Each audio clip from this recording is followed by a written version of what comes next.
Assalamualaikum warahmatullahi wabarakatuh. Perkenalkan, nama saya Faus Belva Kalosa Swesilo dari jurusan Sistem Informasi kelas A1 Pagi dengan NPM 290.1001. Pada saat ini saya akan membawakan materi tentang pengertian dari tauhid, yaitu tauhid berasal dari kata bahasa Arab yaitu wahada yuwahidu.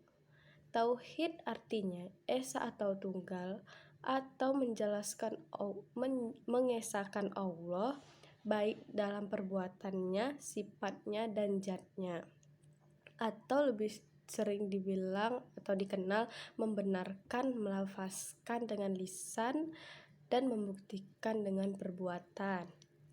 Adapun macam-macam tauhid, yang pertama itu tauhid uluhiyah, kedua tauhid asma wa sifat, yang ketiga tauhid rububiyah. Nah, itu saja materi yang bisa saya bawakan pada hari ini, dan lebih dan kurangnya saya minta maaf. Billahi taufik walhidayah. Wassalamualaikum warahmatullahi wabarakatuh.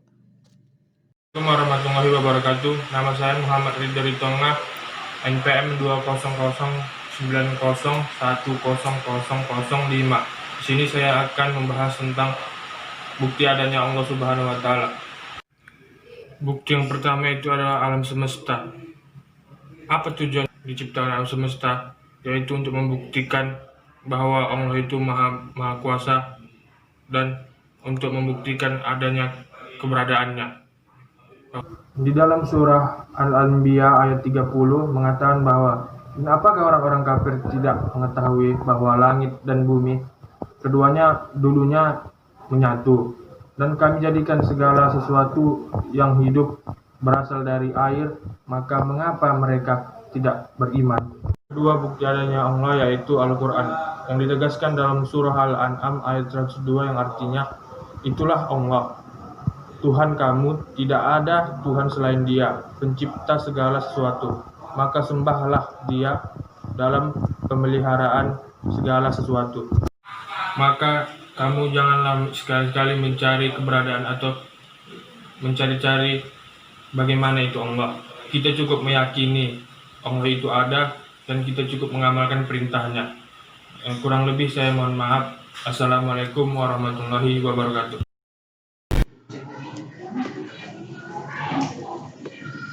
Assalamualaikum warahmatullahi wabarakatuh.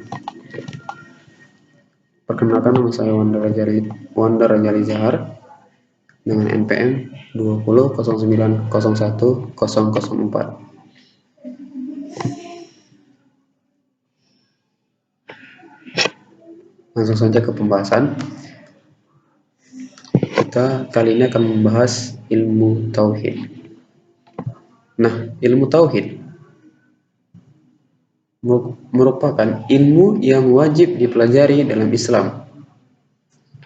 Tauhid adalah mengesahkan Allah, di mana kita diwajibkan percaya bahwa hanya Allah lah sang pencipta, tiada lain. Tauhid terbagi menjadi 3. Yang pertama tauhid uluhiyah, yang kedua rububiyah, dan yang ketiga asma wa sifat.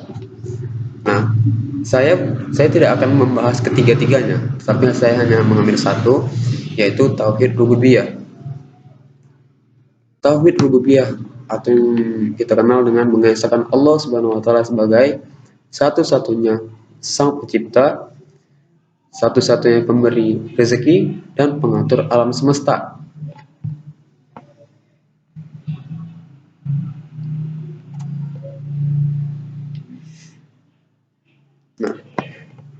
Nah, contohnya gini,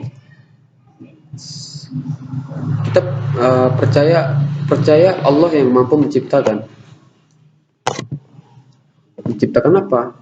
Menciptakan yang pertama kayak manusia, tumbuhan, langit, bumi, alam semesta, tata surya, segala macam planet-planet, kayak matahari, bulan, bintang. Itu hanya Allah yang dapat menciptakannya. Bukan bukan manusia kayak yang kita pikirkan, kayak di film-film gitu kan. Kayak ada yang bisa memprediksi kapan kapan kiamat, terus kayak mana kiamat. Nah, kita itu nggak tahu kayak mana. Terus kayak ya mungkin secara teori seperti itu pemikiran manusia, tetapi kita hanya harus percaya bahwasanya hanya Allah lah yang tahu apapun tentang itu. Kayak dia menciptakan, dia juga yang menghancurkannya, dia juga yang mengakhirinya gitu.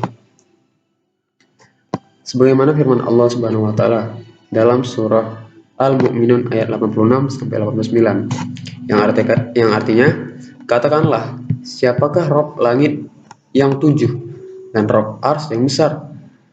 Mereka akan menjawab, kepunyaan Allah. Terus katakanlah, maka mengapa kamu tidak bertakwa?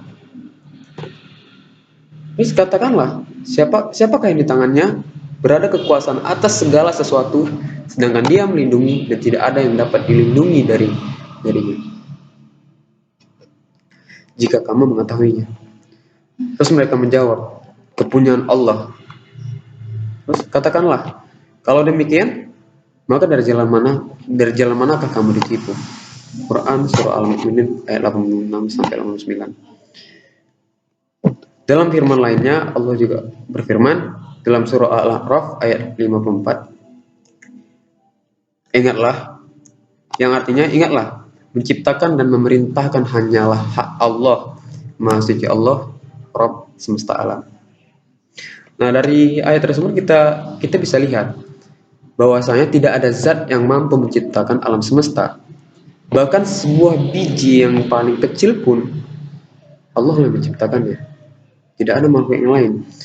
Mau itu amuba, mau itu plankton, mau itu ikan paus, ikan hiu megalodon, bukan raksasa, apa dibilangnya, dinosaurus atau apapun itu, hanya Allah lah yang menciptakannya.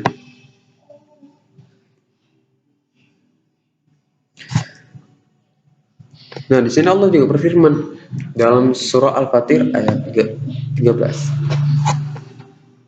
yang berbunyi, yang berbuat demikian itu adalah Allah Rabbmu, miliknya lah kerajaannya,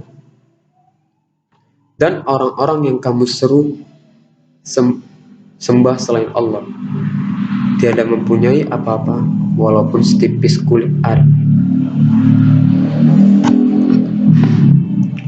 Nah, jika ada orang yang percaya bahwasanya ada yang mampu menciptakan selain Allah, maka ia sungguh-sungguh melakukan dosa besar. Contohnya nih, percaya kalau ada orang yang bisa menciptakan selain Allah. Contohnya kayak ada pasangan suami istri nih, kayak terus dia mau punya anak, udah kayak 3 tahun 4 tahun dia nikah, tapi dia belum punya anak juga. Terus dia datang ke dukun,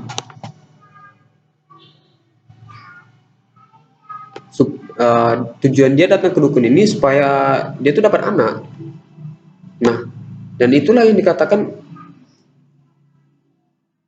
termasuk dalam syirik rububiyah.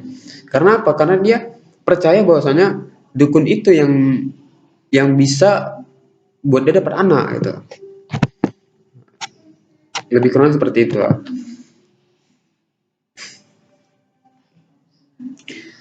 Padahal yang kita tahu hanya Allah yang menciptakan segala sesuatu. Jadi ketika pasangan itu belum punya anak atau belum mendapatkan rezeki yang dibilang mereka masih kekurangan, ya berarti memang belum rezeki mereka mendapat punya anak, belum dikasih amanah sama Allah gitu. Terus kalau dia kayak memohon sama dukun-dukun kayak gitu, itu kan udah kayak apa namanya? Ya, memang udah syirik lah, dosa besar gitu. Padahal yang kita tahu hanya Allah lah tempat untuk memohon dan meminta. Sebagaimana yang telah difirmankan dalam Quran surah Al-Ghafir, berdoalah kepadaku, aku akan kabulkan doa kalian. Sesungguhnya orang-orang yang menyembuhkan diri karena enggan beribadah kepadaku akan dimasukkan ke dalam neraka jahanam dalam keadaan hina dan hina dina.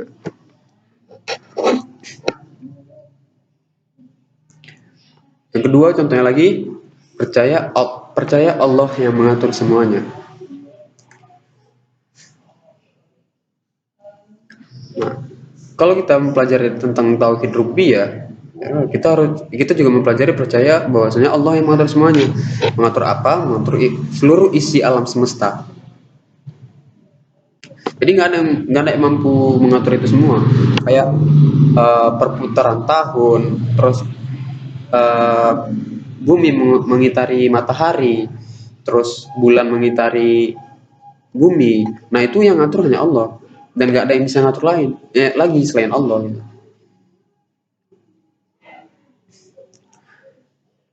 Kita ambil contoh dalam kisah Fir'aun.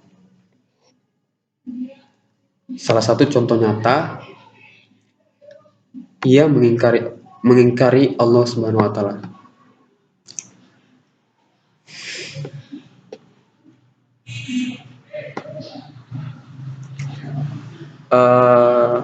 Cerita ini juga gimana ya, terlihat dalam perkataan Musa alaihissalam kepada Fir'aun. Artinya dalam surah Al-Isra ayat 102. Artinya gini, Musa menjawab, sesungguhnya kamu telah mengetahui bahwa tidak ada yang menurunkan mukjizat-mukjizat itu kecuali Rob yang memelihara langit dan bumi sebagai bukti yang nyata. Dan sesungguhnya aku mengira kamu, wahai Fir'aun, adalah seorang yang akan binasa. Nah seperti itulah. Bahkan Allah berfirman juga tentang Firaun ini, saking dia mengingkari Allah Subhanahu wa taala. Dia merasa dia Tuhan, dia merasa dia paling hebat, dia merasa dia bisa menciptakan segala sesuatu. Dan akhirnya kisah dia itu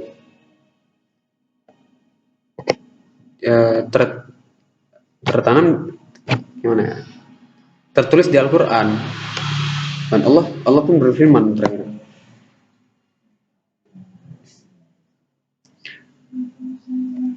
Assalamualaikum warahmatullahi wabarakatuh.